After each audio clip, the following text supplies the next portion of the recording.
Assalamualaikum warahmatullahi wabarakatuh. Nama saya Galuh Puspanirvana dari kelas 3B01 Universitas Gunadarma.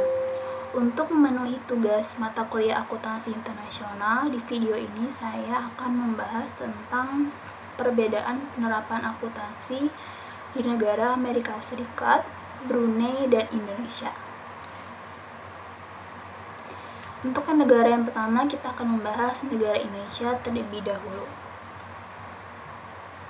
Untuk standar akuntansi Indonesia itu ada 4. Yang pertama ada standar akuntansi keuangan atau SAK.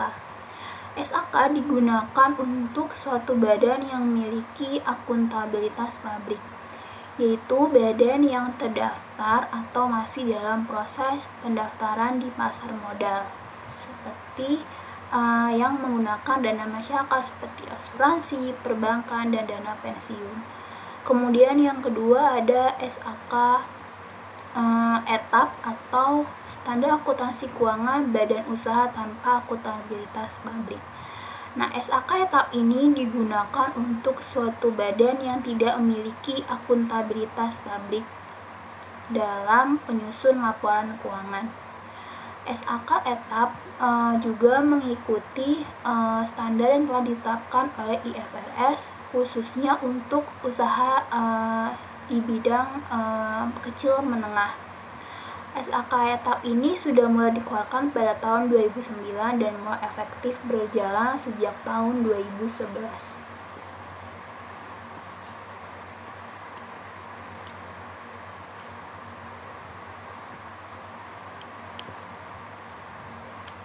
Selanjutnya ada SAK Syariah. Standar ini digunakan untuk badan usaha yang memiliki transaksi syariah yang terdiri atas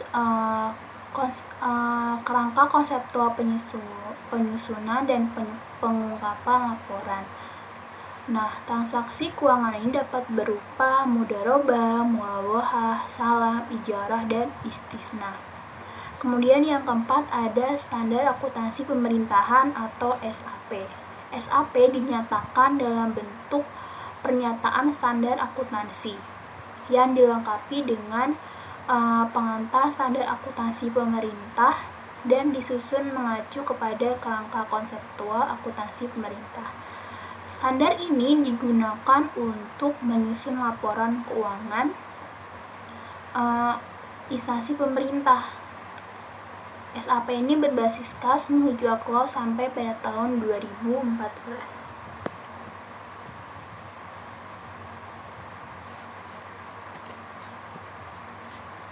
Selanjutnya, sistem akuntansi Indonesia itu diatur dalam melalui pernyataan standar akuntansi keuangan atau PSAK yang disusun oleh Dewan Standar Akuntansi Keuangan atau DSAK.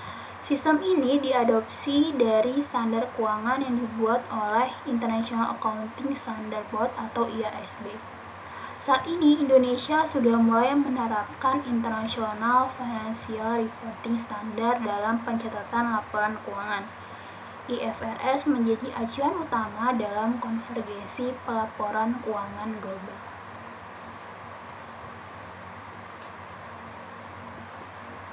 Kemudian ada regulasi dan pembinaan akuntansi di Indonesia.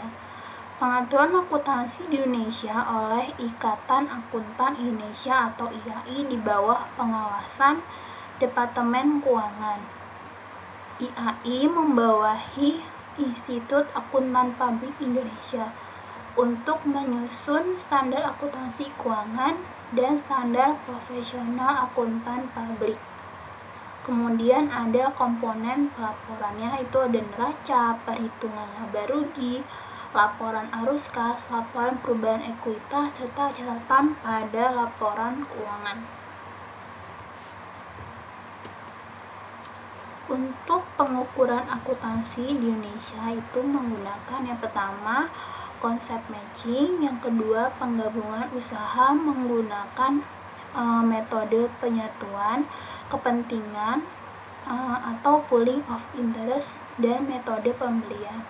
Kemudian goodwill yang timbul akibat akuisisi dikapitalisasi dan diamortisasi dalam 5 tahun, paling lama sekitar 20 tahun. Jumlah nilai buku yang melampaui nilai wajarnya dibebankan ke laba atau ke earning.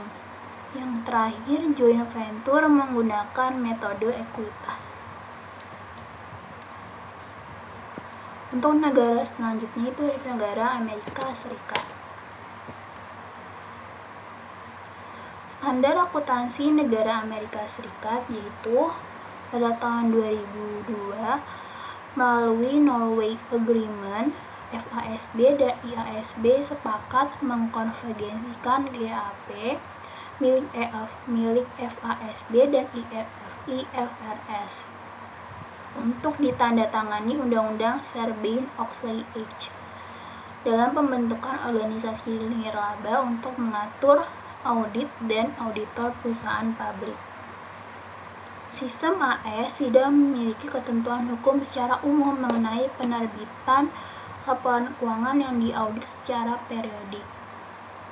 Perusahaan di AS dibentuk berdasarkan hukum di negara bagian, bukan hukum federal. Prinsip-prinsip akuntansi yang diterima secara umum terdiri dari seluruh standar, aturan, dan regulasi akuntansi keuangan yang harus diperhatikan ketika menyusun laporan keuangan.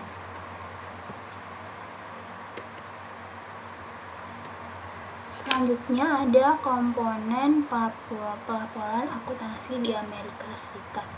Yang pertama ada laporan manajemen, laporan auditor, lalu ada laporan kerugian utama, kemudian ada diskusi manajemen dan analisis atas hasil operasi dan kondisi keuangan, lalu ada pengungkapan atas kebijakan akuntansi dengan pengaruh paling penting terhadap laporan keuangan, ada catatan atas laporan keuangan, kemudian perbandingan data keuangan tertentu selama 5 atau 10 tahun, setelah ada data kuartal terpilih.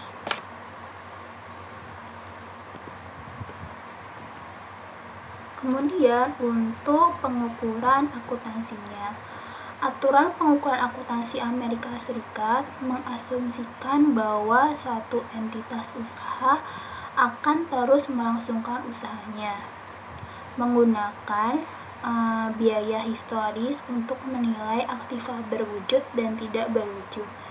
Metode LIFO, FIFO, dan rata-rata diperbolehkan dan digunakan secara luas dalam penentuan harga persediaan.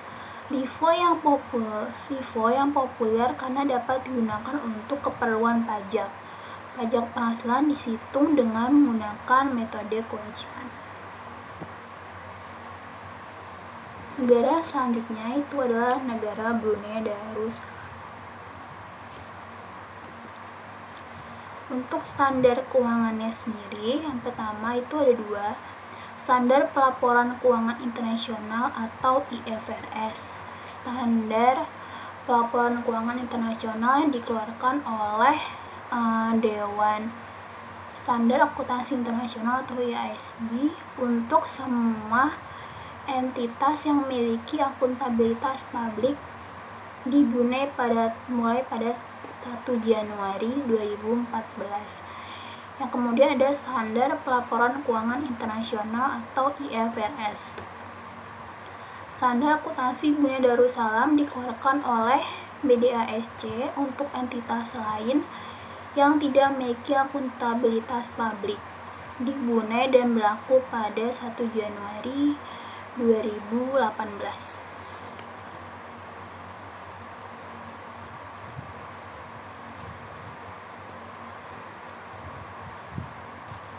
Selanjutnya untuk Brunei Darussalam, sumber pendanaannya itu berasal dari sektor minyak bumi dan gas dengan pendapatan nasional yang termasuk tinggi dunia, yaitu satuan mata uang adalah dolar Brunei yang memiliki nilai sama dengan dolar di Singapura. Selain bertumpu pada sektor minyak bumi dan gas, Brunei juga pada divokasi lainnya. Kemudian lanjut untuk perpajakannya. Brunei tidak mewajibkan warga negaranya untuk membayar segala bentuk pajak untuk membiayai tunjangan kesejahteraan negara. Jadi tidak ada pajak penghasilan atau no good and service tax, serta tidak ada value added tax atau pajak pertambahan nilai. Dan satu-satunya pajak yang dibayar hanyalah pajak jalan. Sekian pembahasan dari saya, lebih dan kurangnya minta maaf, semoga ilmunya dapat bermanfaat. Terima kasih. Assalamualaikum warahmatullahi wabarakatuh.